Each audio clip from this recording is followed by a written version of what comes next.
Halleluja! Gloria lil-Mulej!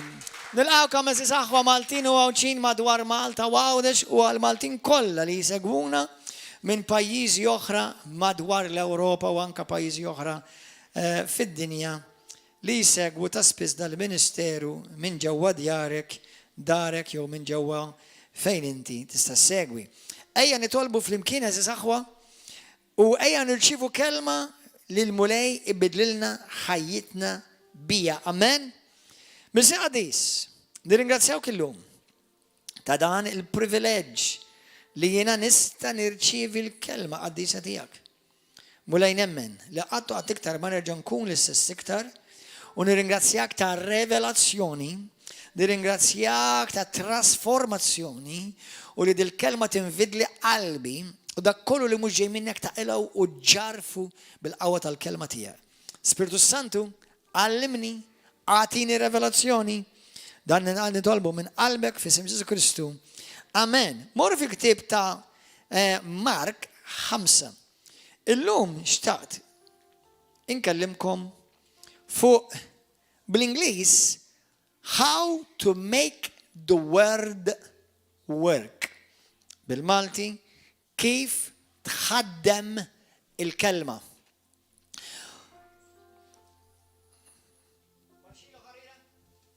ħafna nintaqma bosta Kristjani li waqt li jgħidu li jemnu, però sfortunatament jgħixu ħajja frustrata, imdejqa, xi kultant oppressa, waqt li jgħidu li jemnu l-kelma tal-Alla.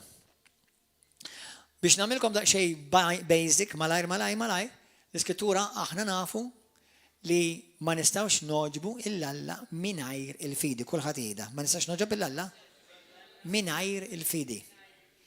Fil-ktieb tar-Romani kapitlu 10 vers 8 tgħidlek skont ma hemm miktub l-Iskrittura tajt li aħna li nxandru il-kelma tal-fidi, jiġifieri il-kelma qiegħda f'qalbek u l-kelma qiegħda f'ommok.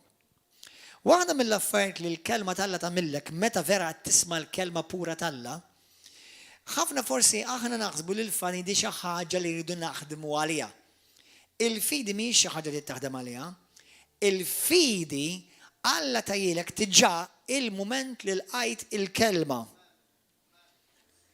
Alla mhux ħajġib il-kelma u ma jgħidikx il-fidi magħha, għalhekk tissejjaħ il-kelma tal-fidi. Mhux il-kelma tad-dubju, il-kelma tal-fidi. Qed tifhmu?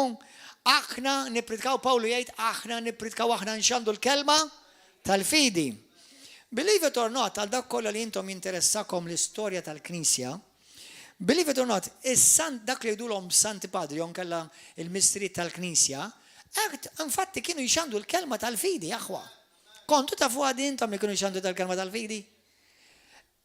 Matul iż-żminijiet sfortunatament daħlu ħafna teoriji f'bosta denominazzjonijiet Kristjani, sewa kattoliċi, protestanti, ortodossi, evanġeliċi, li jġibu l-kelma tal-Alla fix-xejn. Kontu tafu li jġibu l-kelma tal-Alla fix-xejn? Issa ħa ngħidilkom ħsieb u qarblu sew. Taf li inti il-kelma tal-Alla tista' ġibha fix-xejn? Ma toperax, ma tagħmilx frott. Taf li inti tista' toqtol il-kelma tal-Alla? Infatti, ara kif ħada ftakru malajr. Tiftakru fl-Iskrittura f'Mark 4, għandek Luqa 8 l-istess u Mattew 13, għandek parabola repetuta 3 darbiet fil-Bibja. Jgħidula il-parabola ta' xiex? Taż-żerrija u tal-bidwi. Tiftakru x'tieni ż-żerrija? X'inhi ż-żerrija?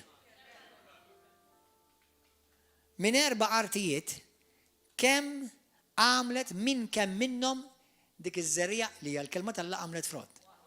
Wieħed. Mill-3 artijiet l-oħra il-kelma ma swiet xejn. Issa din hija kbira u hija serja għaliex aħna nafu li Alla fil-bidu kienet il-kelma. Il-kelma kienet ma' Alla. Il-kelma kienet Alla, mela inti ma tistax tifred illa l-ewwel kelma. Mela jekk jiena ngħidlek li inti tista' ġġib il-kelma tal-Alla fix-xejn, inti tista' ġġib il-Alla fix-xejn fis-sens fil-ħajja tiegħek ma jistax jopera.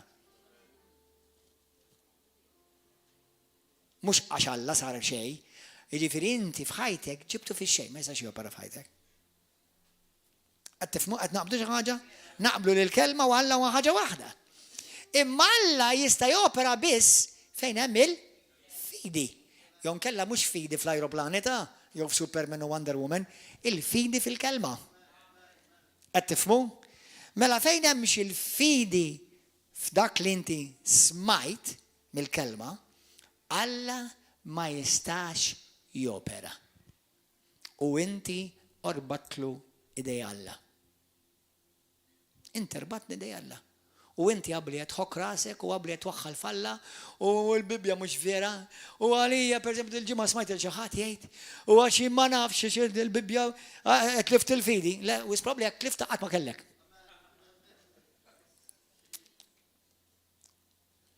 Għad tifmu? In-nis li jgħidu jina tlift il-fidi għat ma kellhom. Amen? Kellhom forsi tama, jista' jkun kellhom xewqat tajba, ma mhux il-fidi. Għax inti meta għandek il-fidi vera, għandek actually l-Alla. Għax Alla jopera bil-fidi. Alla jopera bil-kelma tiegħu li hija kelma mimlija fidi. Ġifieri once li tiġi għandek u inti smajta, Romani 10-17, suppost kulħadd tafuha bla mendi. Xtajt, il-fidi tiġi permess ta' smigħ. U smigħ tal-kelma. Mela meta tiġi l-kelma, x'jiġi il-fidi. Meta tasal il-kelma f'qalbek, Alla jaf li tiġatak il-potenzjal biex temmen. Ġifieri ma ħallix fidejk biex inti temmen fis-sens minn saħħtek bis-saħħa tiegħek. Temmen, tinsiex aħna mhux nitkellmu fuq fidi naturali, nitkellmu fuq fidi soprannaturali. Nitkellmu fuq fidi li inti ġib dak li ma jidirx jidher. Dak li jidher impossibbli, possibbli. Dak huwa biss fidi soprannaturali. U l-fidi soprannaturali tiġi once li inti tilqa' l-kelma. Għalhekk inti simgħu nisew. Ix-xitan ħajiġġilidlek biex inti ma tismax il-kelma. 100%. Għax Alla kull ma Alla għandu għalik ħajwassalilek bil-kelma. It-trasport huwa l-kelma. Mela inti x-xitan x'ħajamillek? Tiġi ġej il-fellowship m'għandix aptit. Għajjien. Għand il-nas, għand il-ġuħ, u għajna ħorġu l-lum, u għajna morru barbecue l-lum. Mela x-xitan ħajqalek min kollox biex inti ma tiġix u tisma u tuqot għaxin hemm differenza bejn tismaħħa fuq l-internet. U hemm differenza bejn tkun taħta. U inti taf, u mhux bisset tismaħħa b'din il-widma, qed tismaħħa b'din il-widna u taf li hemm impartazzjoni, kulħadd jgħid impartation. There is impartation. Qed tifhmu?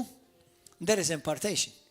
Allura inti dak kollu li Alla għandu għalik ħatirċivih mill-smieħ tal-kelma. Imma senna ftit, tafu li ħafna nies jisimgħu l-kelma? Malta hawnhekk jisimgħu ħafna kelma. Imma xorta ma jiġrilhom xejn.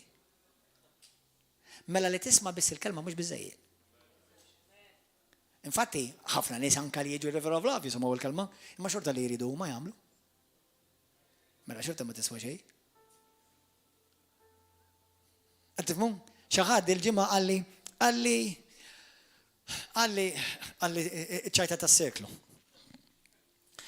Għax għalli jena nħosni ikkontrollat. Kontrollat ma t-dejjem għamil li trident. Min inti ikkontrollak qalbi tiegħek? Għax inti dejjem li trident għamilt. Min inti ikkontrollak? Tifhem? Sewa, issa jena rrit il-kelma tal-la tikkontrollani, kemm minnkom tiddu l-kelma tal-la tikkontrollak? Mela intom qatta nies ikkontrollati. Infatti jina persona kontrollata. Jien ma nagħmilx li rrid, jien nagħmel dak li rrid Alla. Almenu nipprova konxjament mill-bidu sal-aħħar minn filgħodu sal-filgħaxija. Konxjament nipprova nkun ikkontrollat mill-kelma tal-Alla. Qed tifhem? Irrid li l-Ispiritu Santu jikkontrollani. Kemm minnkom tridu l-Ispiritu Santu jikkontrollani? Ħajbe. U ħantikom naqa' bad news għal dak li ma lejtux idejkom mal ebda waħda minnhom. Xorta kkontrollat int.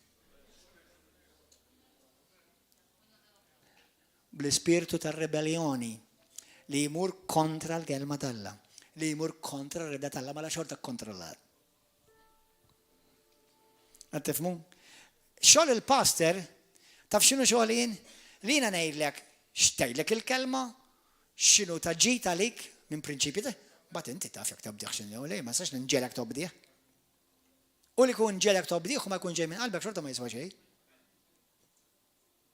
Qed tifhmu? Għalhekk inti fil-veru sens il-kelma ħadd ma jikkontrollak lilek, inti tagħżel kuljum min jikkontrollak. U jiena għażilt u nemmen li ħafna minnkom ukoll li jiena rrid il-kelma tal-Alla tikkontrolla ħajti. Amen. Kemm minnkom tridu l-kelma tal-Alla tikkontrolla ħajti. Halleluja, glorja l-mulej, amen. Amen. Thank you, Jesus. Għalhekk inti tispiċċa tħobb il-min jobodok għax hekk tgħid il-kelma. Għalhekk inti taħfar il-min jagħmellek id-deni għax hekk tgħid il-kelma. Imma ma nħossix, passer. Join the club. Mela għalhekk li jiena nħossa. Il-ħass nħobbu l-biraħ kil sajt kemm kien tajjeb. Mimli ħass.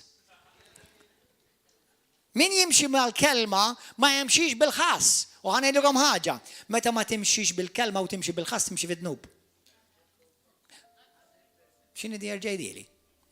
Jekk ma timxix bil-fidi fil-kelma, timxi fid-dnub. U ma tara qatt il-weda tal-le. Ma tara qatt il-miraklu li Alla għandu għalik. Ma tara qatt il-fejqan li Alla għandu għalik. Ma tara qatt il-barkiet li Alla għandu għalik. Ma twetta qatt is-sejħa li Alla għandu għalik. Għaxa kollu jseħħ dejjem bl-istess tip ta' trasport vessela. Il-kelma. Il-kelma tal-fidi. Il-kelma tal-fidi. Halleluja. Morru fi ktib ta' Mark 5, isimawa, ħanitalmu xi affarijiet dawn huwa passaġġi li tant hemm x'tasar fihom. Amen. Min vers 22. Ġi wieħed mill-kapit tas-sinagoga jismu Ġajru dan malli raħ jinxteħed f'riġlej Ġesu u talbu ħafna qallu binti żgħira waslet fl-aħħar. Ejja qiegħed idejk fuqha. Ħallit fi u tajx. Isimgħuha. Ismgħu kif titkellem il-fidi.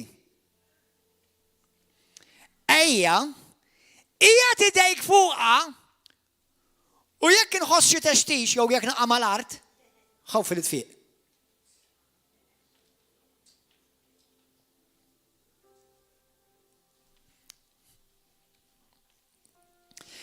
Ejja lil Ġesu qed jgħidan.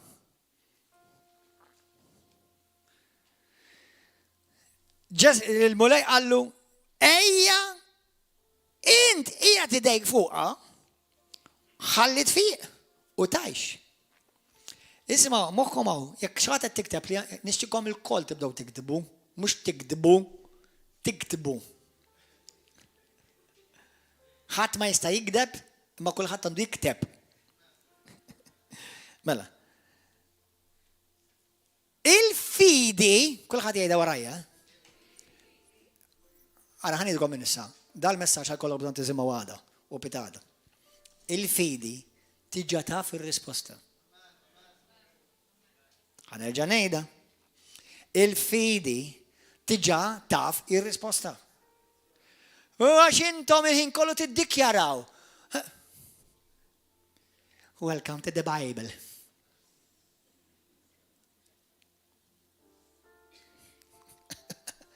X'tiddikjara? Mill-bidu tiġa qed tiddikjara it-tmiem. Mill-bidu tiġa inti taf kif ħajkun it-tmiem. Jekk mart fejqan, jekk dwejjaq ferħ, jekk oppressjoni ħelsien. Mela inti tiġa taf it-tmiem meta qed topera bil-fidi. Saħta barka, skarzezza abbundanza. Il-fidi dejjem taf ir-riżultat mill-bidu kif ħajkun fl-aħħar. U l-fidi tara l-aħħar mill-bidu. This is powerful stuff. Faith sees the end, not at the end. Faith sees the end from the very beginning. Għalhekk aħna ma nitolbux, mulej, għax jekk hija rrida tiegħek jaħasra fejn qul ħija jaħasra, għax da taf kemm wara ġelsew. U għala sejjer, sorry ta' imma fil-ma skrittura t-tibbaza dinin. Jina ma nfejjaqx il-nisa xo ma nissew ta' infatti li kun għamlek kiku ma nfejjaq il-ħat.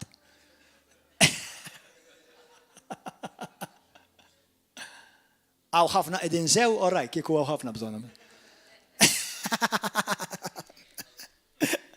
Imma mux kif Alla jridom, kif intom dejdom tejdu li Alla jridom, le ma jridom xek, da? Jgħid il-mullej.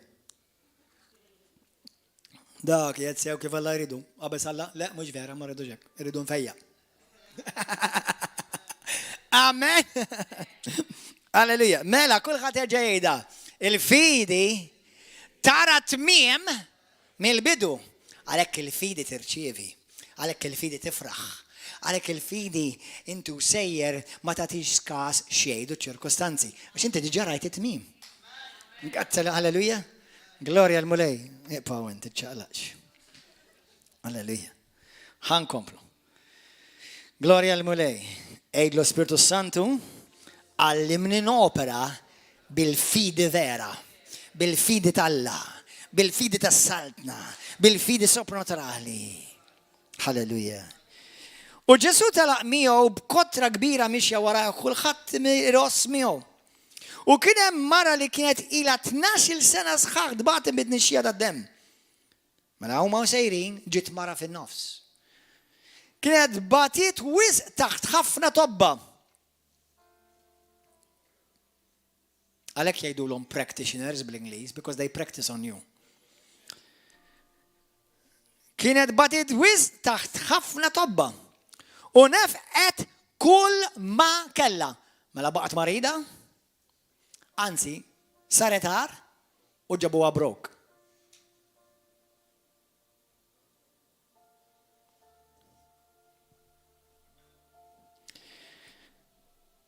U nefqet kull ma kella, u mhux biss, ma swila xejn, imma talli marret tal-għar. Imma mhux kulħadd qed jagħmel passer, mela kompli żejjed. Meta semet b'Ġesu, ġiet qalb il-folla, kulħadd jgħid semet b'Ġesu. Semet Ġesu ġifieri semet x'għamel Ġesu. U kif Ġesu qed imur u jfejjaq il-morda, jeħles in-nies mix-xjaten. Kif Ġesu qed ibiddel il-ħajjiet, kif Ġesu qed ibiddel u jitrasforma n-nies. U di semat. U meta sema x'ġara ġo fiha? X'ġara ġo fiha, come on. Semat u x'ġara ġo fiha? Ġara semat u bdiet tikber fiha l-aspettattiva. Expectation. Everybody say expectation. Hallelujah. Mela di semat. Mela ismawni. Jekk inti ma tismax il-kelma, ħatibqa' drux. ħatibqa' għami. ħatibqa' oppressat. ħatibqa' għażin. ħatibqa' bil-vizzju. Għalhekk Ġesu ismawni darba kien hemm tnejn nies, Marta u Marija. Fi Ġwanni jekk min ser żball 14 għandikum? Kemm fe? 11? Thank you, brother. Kien hemm tnejn u waħda kienet busy tagħmel ħafna affarijiet tajba. U l-oħra qalet lejna ħammur nisma' l-kelma. U Ġesu di li kienet busy ħafna tagħmel ħafna affarijiet tajbin. Għal mulej. Taħdem għal mulej mingħajr ma tkun mal-mulej. Għalklu mulej, għalklu għajdila il-Marta. Il-Marija, tiġi dejni. Alla Marta. Marta. Marija għazlet l-aħjar ħaġa, dak li qatt ma jittieħdilha. Dak li qatt ma jittieħdilha. Dak li qatt ma jittieħdilha. Dak li qatt ma jittieħdilha. Dak li qatt ma jittieħadlek. Kemm importanti li tisma' l-kelma? Kemm importanti li tkun you actually receive under anointed teaching of the word of God. Pastorina ma nitlifx program tajjeb. Fiqt? Le.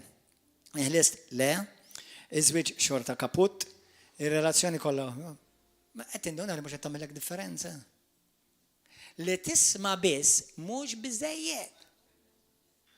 Anzi tidnilek xi ġrilek. Iktar ma tisma' u ma taġġixx fuq dak li tisma' iktar ittella kallu.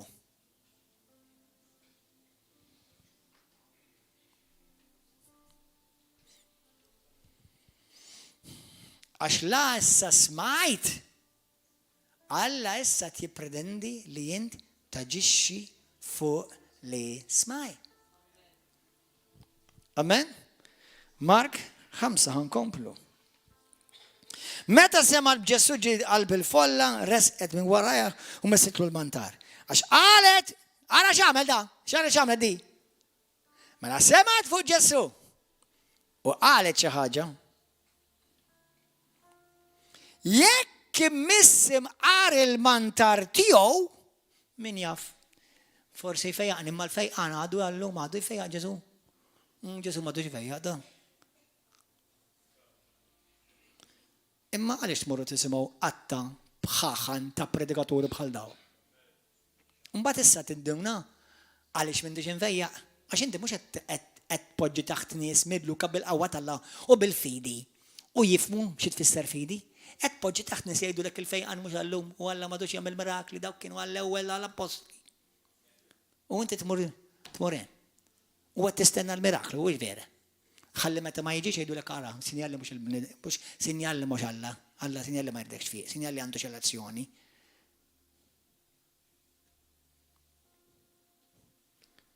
Daw in-nies huma bħal Marta jaħdmu għal Kristu mingħajr qatt ma ntaqgħu miegħu.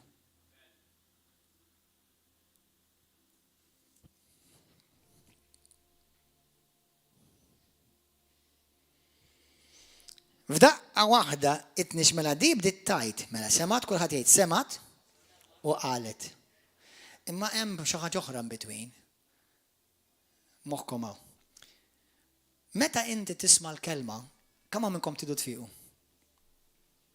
Illum jiena fuq l-integrità ta' Ġesu Kristu b'mod assolut 100 u jekk hemm iktar percent ngħidlek buċċi minn quddiem bla tlaqli Alla jridek tfiq. Jekk kiex marda, jekk kiex oppressjoni, jekk kiex problema, jekk kiex challenge, Alla jridek kun infejjaq. 100%. Għaliex meta smajta il-kelma u dinja ikdbu għadi. Dinja prinċipju importanti. Meta tisma' l-kelma inti x'imkien f'qalbek tittamel deċiżjoni li dak li smajt huwa il-verità. Huwa il-verità. Fi ktib tal-Lut kapitlu 4, jekk ikonna ċans naqrawa jew le ma mmorru qraw għad-dar jekk ma jkunx ċans. Tgħidlek li kien hemm grupp ta' nies li semgħu, imma l-kelma ma swidilhom xejn.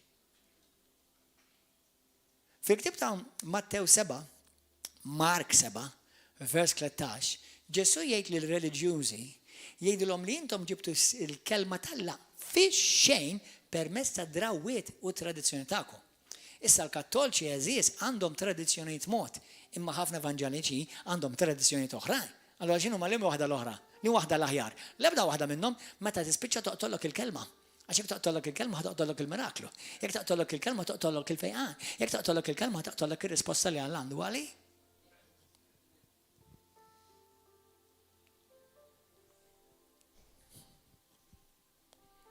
Qed tifhmu aħwa? Alleluja.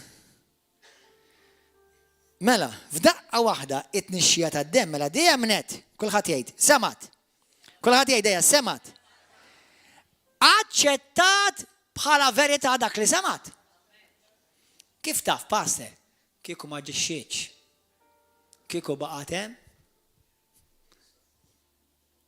u tkompli tittama li xi darba Alla ħajjagħmel xi ħaġa. Imma di semet. Aċċettat f'qalba. Li dak li semat huwa l-verità. U dik li semat u emnitu għanqlita. Tagħmel xi ħaġa li bħal xi wħud minnkom tafu fil-kultura tagħha seta tswiti li ħajjitha għax kienu jħaġġruha hemm. Mela meta inti trid il-miraklu, Alla mhux jgħidlek issa ġejt jew nkella ara bħal ħaniċċallenġa ħafna, ħaniċċallenġa lilna l-kol tajjebek. Ħafna mill-Kristjani fejn jiġi salvazzjoni, ħelsien jew fejqan jew barkiet. Ta' fejn jinħbew u ġieli żejta jieni di, ma nkomplux nagħmlu għadi. Min għamela iqaf. Maybe it's not the Lord's timing. Actually, you're behind time. Because God's timing was 2000 years ago. Għax il-timing talla fuq affarijiet ta' salvazzjoni, ta' fejqan, ta' ħelsin, ta' barkiet. Dak mhux it-timing mhux fil-futur, il-timing huwa fil-passat. Għadda. L-unika area fejn tista' tuża timing hija fejn ġieli fattartuha xogħol minnkom. Fejn Alla jgħidlek ħanibatek l-Afrika u inti qbatt il-bagalju u mort l-għada. Għallek, stenna, jiena kont qed ngħidlek għal 10 sin oħra, da. Hemmhekk fattartuha fit-timing. Ma fejn fejn jiġi għal-wirt, kulħadd jgħid wirt, inti mhux toqgħod tistenna l-wirt ġej. Inti u tmur taqbad l-wirt u tieħdu. Amen, għax dan huwa parti mill-wirt. Għad taqbdu xi ħaġa? Amen, aħwa. Halleluja. Meta inti għandek mara u tfajla u raġel u inti naf tittiżewwiġha u tiżżewġu, hemm it-timing, hemm il-preparazzjoni. Jekk inti ħadibda suq karozza, hemm it-timing. Ma sax għax jiena nsuq karozza, l-għada nibda nsuq karozza, għax l-ewwel nitgħallem insuq il-karozza. Hemm timing. Ma fejn jiġi affarijiet li huma diġà passati mweda, m'hemmx timing, hemm fidi. Amen? Mela kulħadd jgħid il-fidi tara mill-bidu it-tmiem tagħha. Għal-fidi it-tmiem taraħ mill-bidu. Għal-fidi it-tmiem tiegħi huwa l-passat ta' Alla. Għal-fidi il-preżent tiegħi u l-futur tiegħi huwa dak li diġà Alla wiegħed fil-passat tiegħi. Meta nħarsu lejn il-wedid aħna nħarsu lejn lura, nħarsu lejn is-salib. Il-fejqan ġie mwaħħal ma' dak is-salib. Il-ħelsin ġie mwaħħal ma' dak is-salib. Il-prosperità l-barkiet ġiet mwaħħal ma' dak is-salib. Il-paċi, l-għajna u l-maħfra huwa mwaħħal ma' dak is-salib. M'hemmx timing għalih. Receive, irċievi. Imma tgħallem irċievi. Issa ħafna mhux ma jemnux, ma jafux jirċievu. Qed tifhmu? Imma kif ħad tibda titgħallem tirċievi llum? Billi milissa waħda mill-affarijiet ħad titgħallem, mela qed nitgħallmu s'issa kulħadd jgħid itgħallimt li għandi bżonn nisma'. It-tieni li għandi bżonn nagħmel dak li nisma' naċċettaħ bħala verità. Inti ma tistax tikkonsidra xtejt id-dinja u xejn Alla għax tiġi werċ.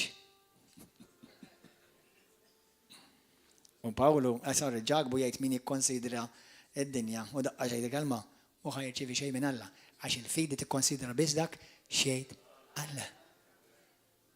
Ġagbu wieħed minn vers 5-7. Min jikkonsidra xi ħaġa oħra, la tħallix li dak il-persuna jistenna li jirċievi xi ħaġa minn Alla. Għax mhux vera tjemmen il-kelma.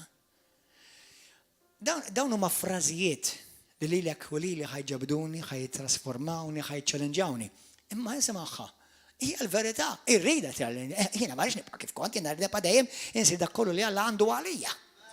Ma isma', ara ħaġa waħda żgur Alla ma Alla qal li l-fidi tagħmel affarijiet faċli. Qatt ma qalek hekk. Il-fidi tagħmel affarijiet possibbli. Mhux affarijiet faċli. U meta inti taf li tibda tqum u tgħix bil-fidi, taf li l-infern kollu ħajġi kontra tiegħek. Għandek nies madwar fid-dar tiegħek ħajbġu kontra tiegħek. Għandek xi Kristjani li tħobbhom u jħobbuk, imma peress li għadhom ma fehmx il-fidi jabdu jgħidulek u wejja tassaġġarahomx, u wejja kalma naqra, u wejja tarax. Meta nimxi fuq affarijiet ta' fidi qed ngħidilkom jien. Mhux ta' timing hija xi oħra. Dak marru simgħu il-messaġġ li ieħor tal-messaġġuni. Tifhmu? Amen aħwa? Meta ara dik ir-raġel hemm wara, Xeverel. Kemm ilu brother meta il-mommi tiegħek kienet tmut? 12 sena. 11 għalihom għat-tobba, it-tobba qalulhom ippreparaw l-funeral. Kienu għadhom ġodda fjamanti fil-mulej, ħarġin mill-pakkett mir-wrapping. U mort l-isptar u għedtilhom u nkoraġġejthom, għedtilhom tridu tiġġieldu. Tridu tqum u tiġġieldu għal ommok. Id-demonju jrid joħodha issa. Mhux issa. It-tobba qalu l-issa dik ħadmu tipprepara l-funeral. Il-kelma tal-tobba ġiet fix-xejn. Għax bil-grazzja Alla żammew għajnejhom fuq il-kelma ta' x'qal Ġesu Kristu u x'qal Ġesus Kristu bis-seħħ u sar.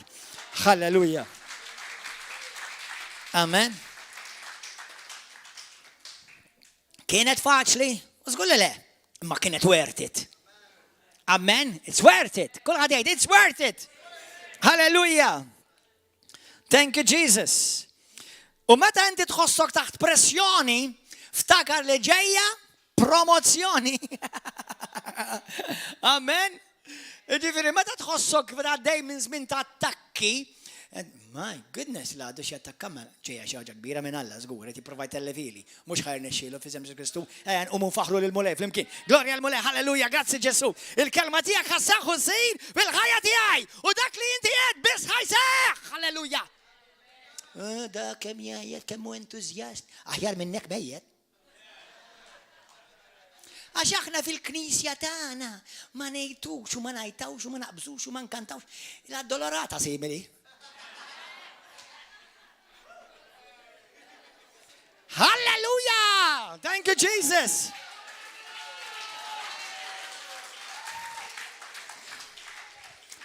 Oh, Jesus, help us, Lord. Somebody's about to be delivered from hogwash evangelicalism. Dead. Amen. Come on, minkom qed tifhmu l-lingwi. Qed tifhmu l-lingwaġġ. Amen. Ja ħasra, mula jħenna l-jom. F'daqqa waħda tnixxija ta' dem waqfilha. Issa għalina f'daqqa waħda ma di miskina kienet bati, kienet qed tisma' l-kelma tal-Alla regolar, qed tisma' fuq Ġesu għax ara kemm fejja nies u ara kemm għaddew nisma' qudiema. Il-mulej fejjaqni, il-mulej ħelisni, il-mulej ħajjem il-binti mill-mewt. Di xħajġi fidi. U di kif semma li Ġesu. Ħan, minn hemm. Le għax jekk irid il-mulej jaffa jisibni. ħajsibek frizzata l-lupjata u frizzata u mejta. Għax jekk vera bat il-kelma tal-Alla u emminta, int bħalsa mux għajta xalla jaffe sibni kri fejjani fejjani għaw. Dak taf xi sejjaħ arroganza reliġjuża li ħażommok mejta u l-lupjata. Halleluja. Le, jien irrid niġri fejn nara la opera. Mela jekk irid fejjaqni għaw. Mela pa marejdem. Issa mhux qed nitkellem man nies li qegħdin mżikken forsi f'xi soddata li vera ma jistgħux jiċċolqu nifhimha hemmhekk, imma inti għandek ruxma ta' Kristjani jażżeni.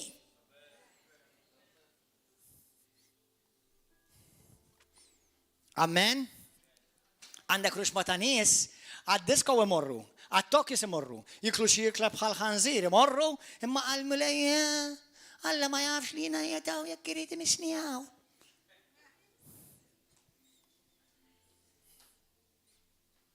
Amen. Hallelujah. I'm enjoying my preach. But not this wara. Hallelujah. Amen. Ġesu minnu fih intabaħ. Wara di l-marda taħħa fiqa tisimaw, di hawnhekk ħataqlilkom moħħkom ta' taħt fuq, araw kif ġejja. Ġesu minnu fih intabaħ bil-qawwa li ħarġet minnu. U dar lej il-kotra Ġesu minnu? Ġesu minnu? Li bentalla Ġesu Alla, Ġesu l-kelma. Għarawx għan Ġesu. Ġesu da titkellem, mhux Gordon John Manxie. U dar lej il-kotra, u staqsa. Min mesli? Min mesli l-manta? Sorry, ta' inti mhux Alla taf kollox.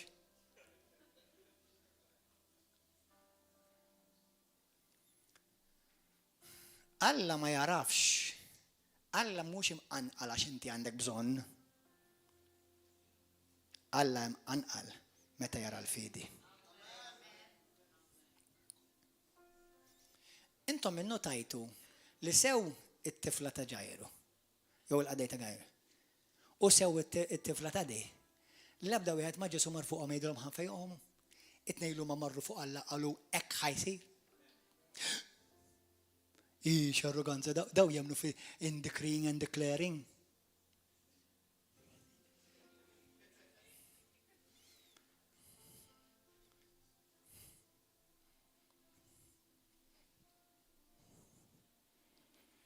Għattifmu? Mela, Ġesu minnu fiħ intabaħ bil-qawwa li ħarġet minnu u dar lejn il-kotra u qasaqsat. Min mess l-mantar? Id-disċipli tiegħu għalun, hello, inti tistaqsi l-inna. Inmu suppożak dak f'kollox. Ija tardaw in-nies kollha jrossu madwarek u tistaqsi min messli. Diġi ċajta tas-seklu Ġesu. Hello. U beda jħares madwaru biex jara jilmaħx il dik li kienet għamlet dan. Imbagħad il-mara titrod bil-biżat. Għax għarfeġ ġarala. X'kien ġara? Resqet inxteħħet f'riġlejh. U sqarretlu is-sewwa kollu ġrala, dak kollu ġrala. Alla binti. Il-fidi tiegħek fejqitek. Il-fidi tiegħek fejqitek. Mur bislim u kun infejqa mill-marda tiegħek. Kien hemm kif kien għadu jitkellem, waslu xi wħud mid-dar tal-kap tas-sinagoga u lil dan qalulu bintek mietet. Aqta' qiesek. Ħadd qatt ma fiq minn din. Aqta' qiesek, dil-problema ħiet jkollok ġorra ta' ħajtek kollha. Aqta' qiesek u ejja saċċetta, issa titgħallem taċċetta. Faith robbers. They go to a lot of churches, be careful of them.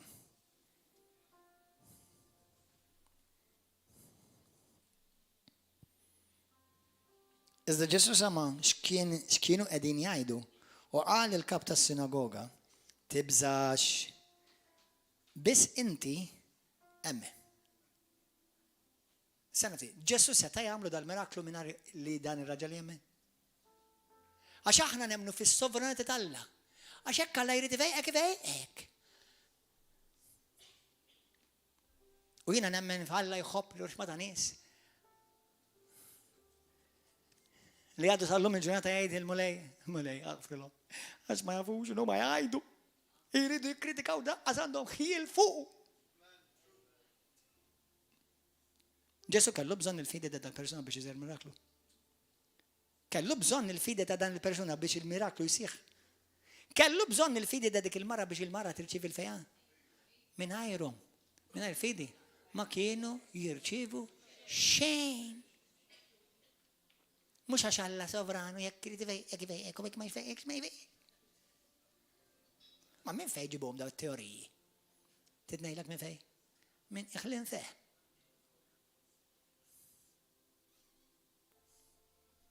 Aħna we believe the Bible. No, you believe only what you want from the Bible. U maħalla l-ħadd imur miegħu ħlief lil Pietru l-ġagbu l-Ġwanni. Ġagbu. Waslu d-dar tal-kap tas-sinagoga wara l-istorbju sieħu n-nies jikbu jixru. Daħalu qalilhom dan l-istorbju kollu u dan il-bikki għalfejn. It-tfajla mhijiex mejta imma riqda. Ġesu x'għamel hemm? Statement ta' fidi. Dak li l-istess li jsejjaħ il-mejtin u jgħidilhom ħajjin. Dak li l-morda jgħidilhom mhux meta jara il-fejqan. Min qabel jarhom minn fejqa. Min qabel jarak mbirka. Min qabel jarak prezzjuż u prezzjuża. Min qabel jarak maħfur u maħfura. Min qabel. U qabdu jiddieħku bih imma hu keċċhom il-koll il-barra. Dawk kollha li għandek madwar ħajtek that they are called faith robbers. Close the door if you want to see your miracle. L-importanti Ġesu qed jgħidlek, l-importanti li inti tkompli temmen. Issa daw ħallihom fidi. Barra! Intom li tridu titkritikaw lillu li jimxu bil-fidi u int laqqas għandek ħil qatra xi tfisser fidi.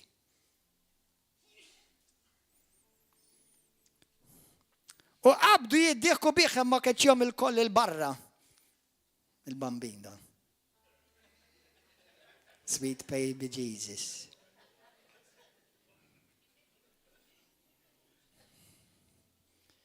Ġesu jġib nies il-knisja u Ġesu jkeċċi n-nies mill-knisja.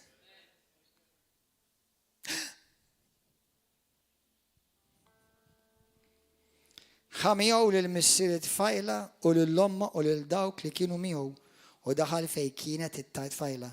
Abdila u ida għalila, Talita, kum, Ġifiri, Talita, ejat najdlek, minnu fiħ it-tifla għamet u qabdet timxi u kella 12 sena u baqqaw mibluħajn bil-ħagġeb u s-jom bisħiħ biex dan ma jkun jaf ħadd bieħ u għalilom jatu għatiku. Eżiz aħu, esimawni. Il-kelma talla tittaffetwalek 5 partijiet fil-ħajja tiegħek. Kulħadd jgħid wajda 5 partijiet. 1. X'tisma' u kif tisma' il-kelma talla. Number 2. X'tara.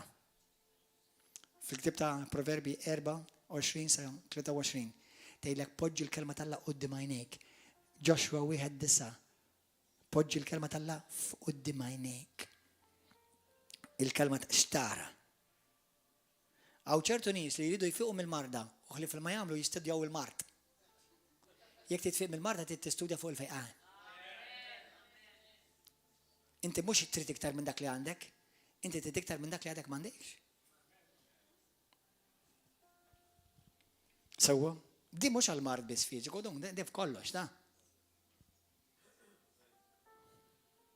Daw il-prinċipju ma f'kollox mela trid tisma' kif tisma' u x'tisma'. Tkun selettiv. Tu ħares x'poġġu qudiem għajnejk. 3. Emmina. Tittemmen f'qalbek li inti din iddeċidejt illum din il-kelma talla u jien ħanimxi fuqha inħossha u ma nħossix. Bil-ħass u bla-ħass ħanimxi fuq din il-kelma. Amen? Temmina. Number 4, sorry. Trid poġġiha fuq fommok. Inti ma tistax jina nemmen imma il-ma ħallija barra.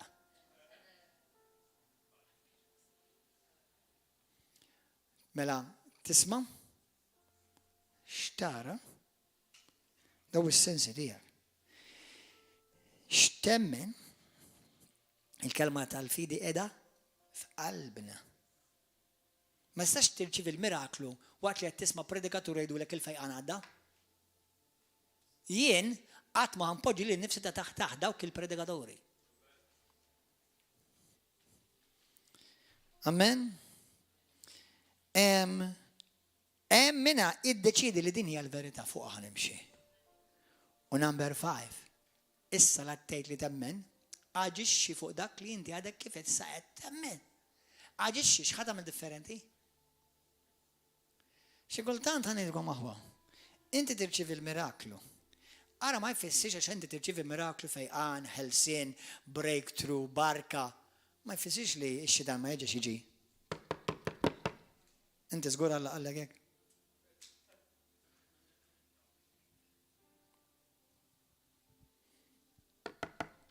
Ma taħsibx li naqra kont daqsxejn entużjast dak il-ħin forsi għalhekk ħassejtek naqra differenti. Isma' dak kollu fil-moħħ ta'. Inti ma tafx li Alla m'għadux ifejjaq. U l-kelma ta' Alla qalet. Meta d-dubju jibda jħabbat, make sure li l-fidi tirrispondi.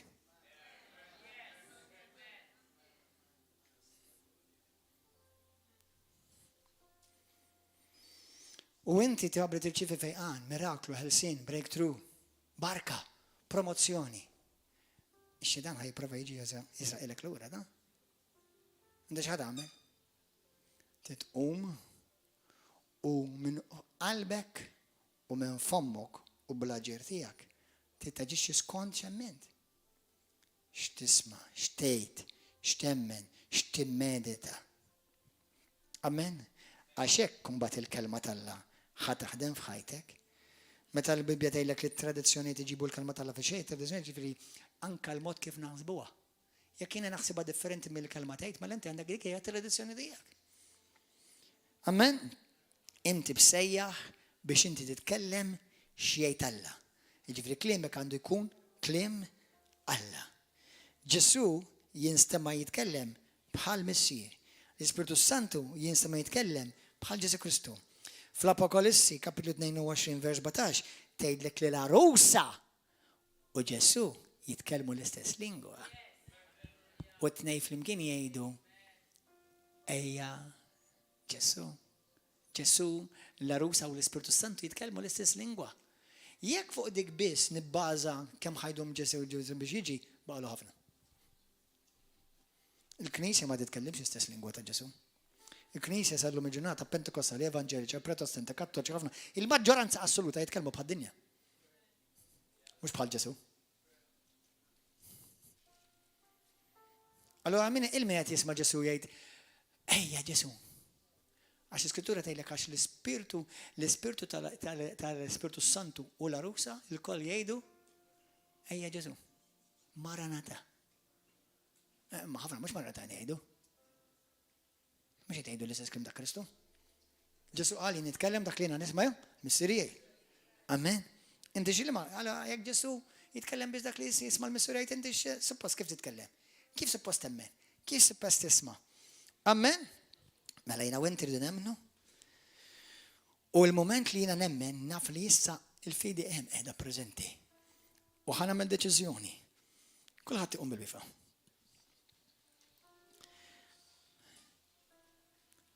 Inti temmen li Ġesu Kristu huwa l-element tal-ħaj.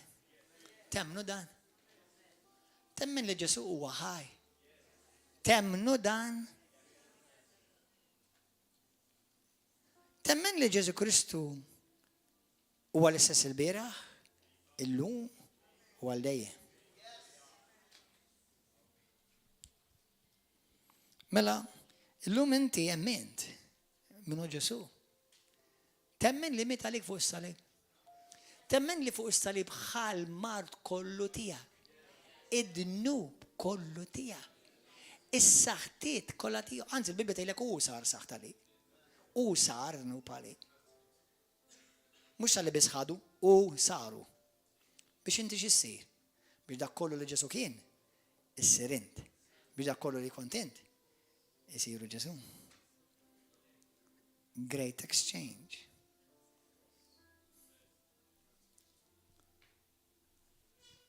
Jekk jiġi jħabbat il-Mart, mhux tgħid waslet illum, jew waslet l-istaġun tal-Mart, waslet il-influenza. Le.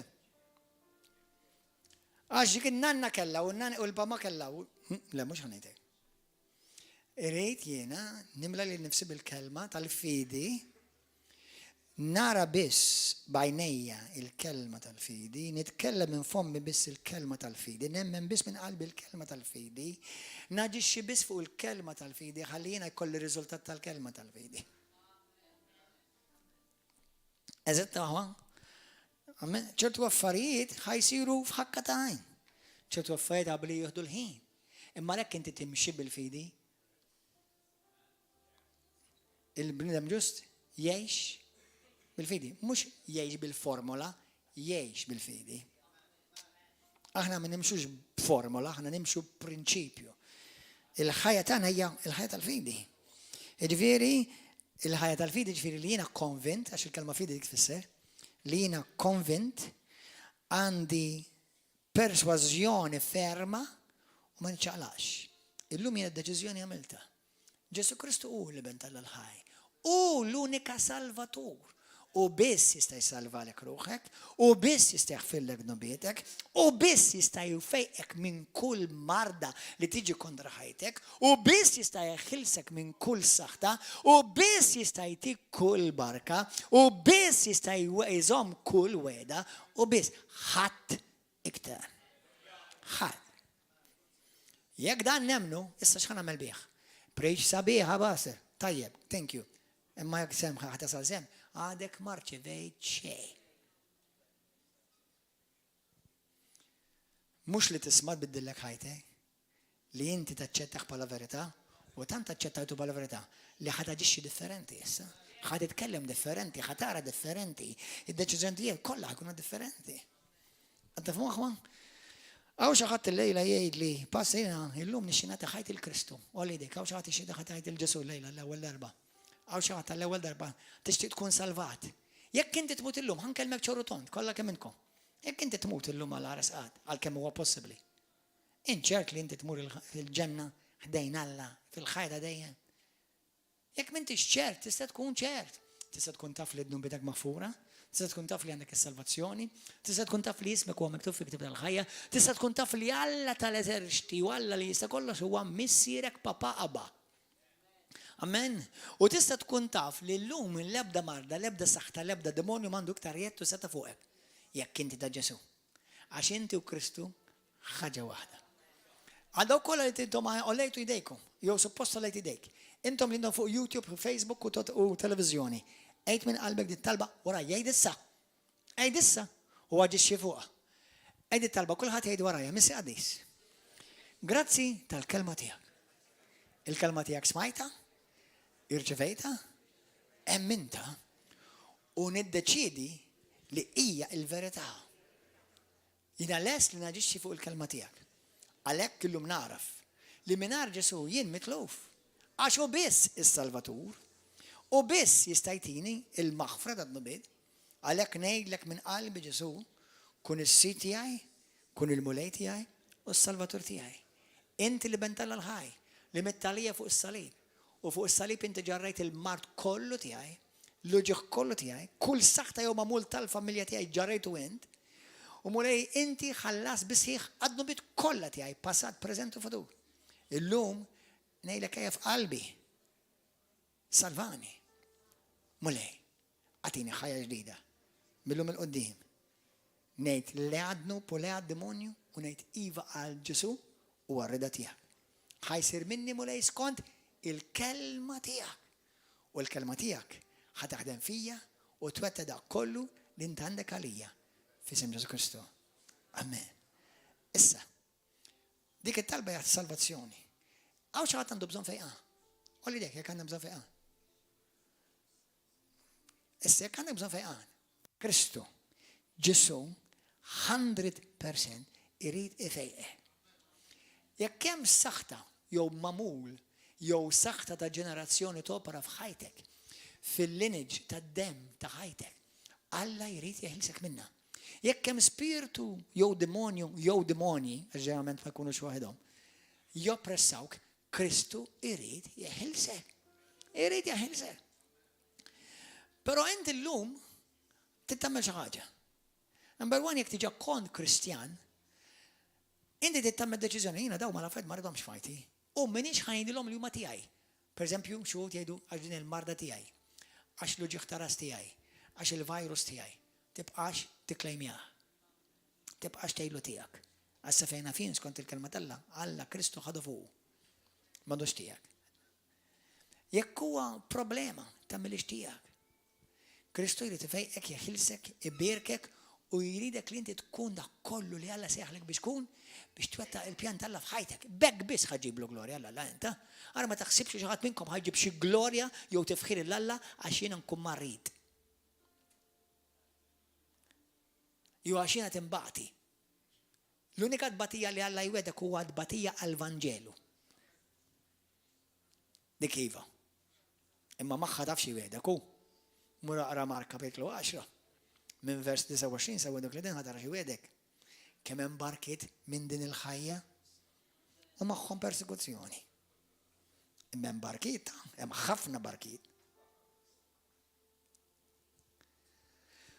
Jekk int għandek bżonn fejqan, praise and worship team, come. Poġġi jdek fejn għandek il-mart. Fejn għandek l-uġigħ. Issa, senna ftit. Tittemmen li terċievi. Ħadd għamel xi ħaġa differenti. Xi kultant ħantikom eżempju għal xi xed ngħid. Jekk inti taf li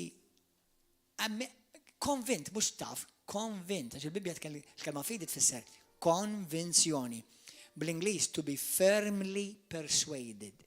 Tkun perswas. Jekk jien perswas li dan li Alla għandu għalija, mela jmart il-ħadd u xejn Jisraeli. U għalhekk l-Iskrittura tgħidlek fl-ewwel Timotju 6:12 żomm l-istqarrija tal-fidi u ġġieled it-taqbida tajba tal-fidi għax ma jfissirx li inti emmint issa ħajkollox ħajmur ħankidori. Hemm ċans li meta jiena nimmint u rċevejt qabli min jaf kif l-irwifen tal-infern ħajqumu aktar kontra tiegħi biex iġewluni niddubita il-kelma biex ma tagħmilx l-eruq u nitlifha. Dik hija l-parabola taż-żerrija tal-bidwi. Kien hemm minnhom li għal ftit żmien ferħu. Għaf żmien raw il-frod. Imma kif raw il-maltempat, kif raw il-problemi? Dak il-Kristjani għal-Knisja tirriveri do. Mhux għad-dinja. Mela jiena ħajtlob għalikom. Ġesu Kristu huwa ħaj. Iktar minnek u minni. Naqsek huwa ħaj Ġesu. U llum inti ħatirċievi la għax tħoss u għax inħoss jien, jew ma tħoss, jew għax trijet, jew għax ma tidrijiet. Dawk huma affarijiet sekondarji li mhux dawk iħollu jorbtu, iħollu jorbot xwejja Alla u jinemmintu. Amen?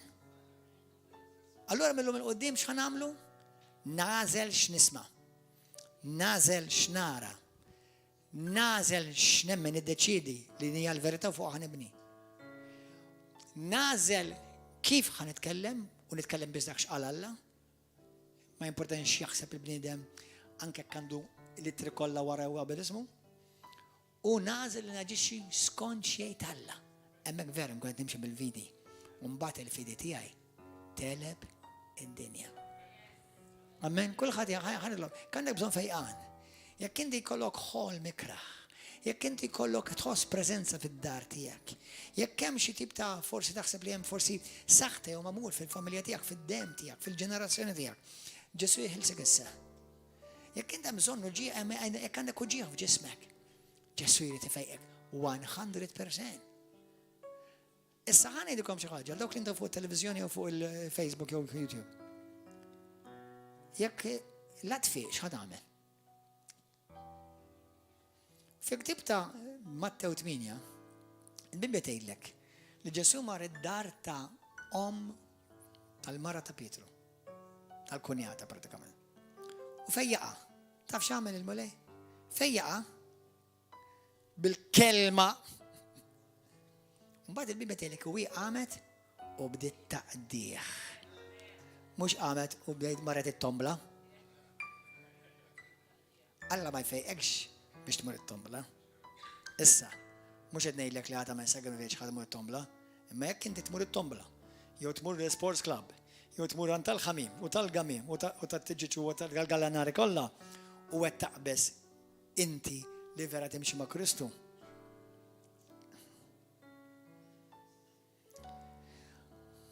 U għans li tirċievi s-siġillah tħalli l-ħadd jisaqulek. Amen għamma? Dawk li nkomandkom bżon fejqan, poġġi dik fejn għandek bżon fejqan. Dak li għandek bżon ħelsin. Jekk inti għandek bżon ħelsin, poġġi dik fuq rasek. Jekk inti kollok forsi migrani, ħafna ġieħ, komplikazzjonijiet fl-istonku, komplikazzjonijiet fl-msaren, u ġieħ madwar tax-xewka ta' darek. Problemi ma xtikol u xtittollera.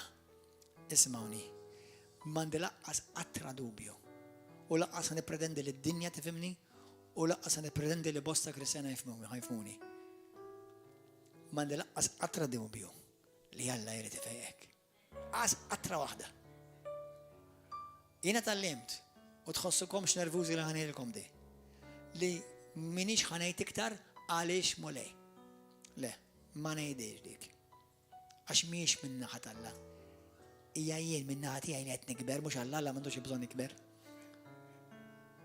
Jien għet nikber biex nibda nara kif rara l-affarijiet il-mulej. Amen? Ħatlob għalikom issa stess. Missi għaddis. Illum jiena bil-grazzja tiegħek u bl-għajnuna tiegħek. Xandart il-kelma kif inni. Kif naraw ċara fl-iskattura. F'Mark 5 tiġab biżejjed mulej li hija ċara. Li inti dejjem trid fejja, dejjem trid teħles, dejjem trid tbierek, dejjem trid mulej li tara l-poplu tiegħek igawdi u l-ġid mulej. Għax int tħobbhom, sempliċement, għax tħobbna. Imma inti wkoll trid mulej li aħna nemnuk u l-kelma tiegħek nagħmluha bħala l-unika u l-ogħla sors ta' awtorità. Li jekk inti jetta, ekku, inħossa ma nħossix. Ekku. U hekk nonorawk mulej. Għallimna biex ngħixu di ħajja. Għalhekk mulej qaddis issa stess. Bil-qawwa tal-Ispiritu Santu u l-kelma midluka qaddisa tiegħek. Nikmanda li kull ġieħ jitlaq issa stess, migranja titlaq, kull saħta ta' ġenerazzjoni, kull spiritu mniġġes, spiritu ta' mart, nikmandaħ biex joħroġ minn fik f'isem Ġesu Kristu. Nikmanda kull saħta jew mamul dak xaħat li għamel lek jew għamilt in stess fuqek bil-qawwa ta' Ġesu Kristu nkissru minn fuqek issa bil-qawwa ta' Ġesu Kristu. Spiritu Santu miss dik il-mara. Spiritu Santu miss dak il-ġuvni. Spiritu Santu miss dik il-tfajla. Spiritu Santu miss dik il-kopja sa stess. Nibat mulej bil-fidi il-kelma tijak. U ma jkunu meħlusa, infejqa.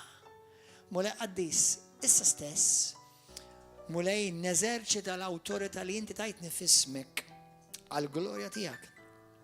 Li fis-sound ta' dan il-leħen, mulej kull minu marit ifiq f'isem Ġesu Kristu. Din hija ridet Alla li. Kull minu oppressat, kull forma ta' oppressjoni titlaq minn fuqek f'isem Ġesu Kristu. Kull forma ta' biża, spiritu ta' biża, jikmandaħ biex jitlaq minn fuqek f'isem Ġesu Kristu ta' Nazaret. Nirrilisja l-qawwa tal-Ispiritu Santu fuqek u nirrilisja l-qawwa tal-patta d-dem ta' Ġesu fuq ħajtek issa stess. Mart fid-dem fiq! In Jesus' name.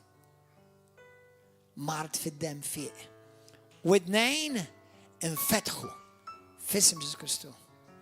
ċpar fl-għajnejn jitla issa stess. Ara perfettament. F'isem Ġesu Kristu.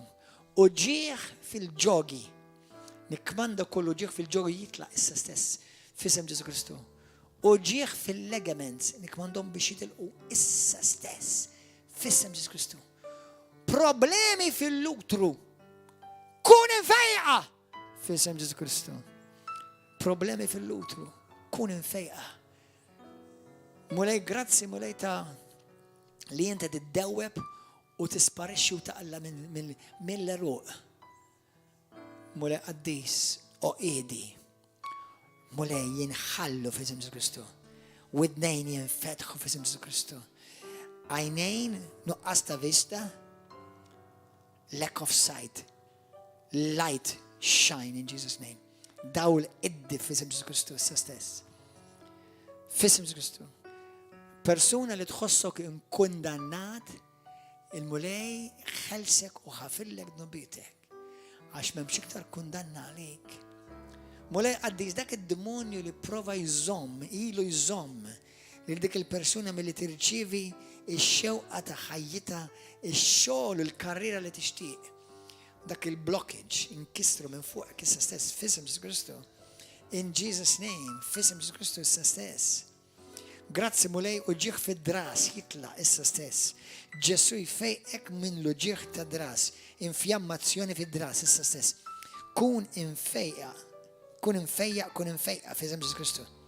Sal-kelma tal-Alla ħirġa, int emmina, irċevija, id-deċidi li hija il-verità u issa id-dikjara minn fommok u għaġixxi fuqha. Għamel xi ħaġa li ma stajx tagħmel qabel.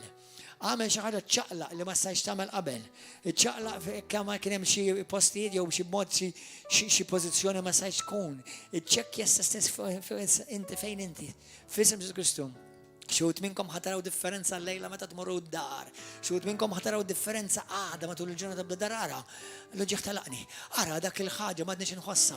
Ara dik il-boċċa telqet. Halleluja, grazzi mulej. Ara qed nara ħjar, qed nara ċar. Glorja l-mulej. Il-qawwa tal-mulej taħdem fik. Ara ma toħroġlokx minn fommok imma tgħid vera. U le naħseb Alla ma melli xejn. Le.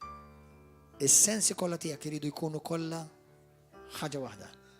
Tara l-kelma, tisma' l-kelma, temmen il-kelma, tiddikjara l-kelma u taġixxi fuq il-kelma. Amen. Glorja lill-Missija. Il-paċi ma'kom intom li kontu fuq YouTube u Facebook u televizjoni. Narawkom is-sibt li ġej. By the way, ejjew Għawdex, nar il-ġimma pitada, il-lum l-erba pitada, ħankunu ġewwa Marsal Forn Għawdex. Fejn ħajkun hemm lejla ta' tifħir, kant gospel, halleluja, kant tal-mulej, ejjew ġojnjaw Maltin u għawċin oħra li madwar Malta u Għawdex għat-tifħir u għal-glorja tal-mulej. Ejjew u rċivu l-barka tal-mulej. Il-mulej għandu xi ħaġa għalik. Iva anka ent, halleluja. Narawkom, God bless you.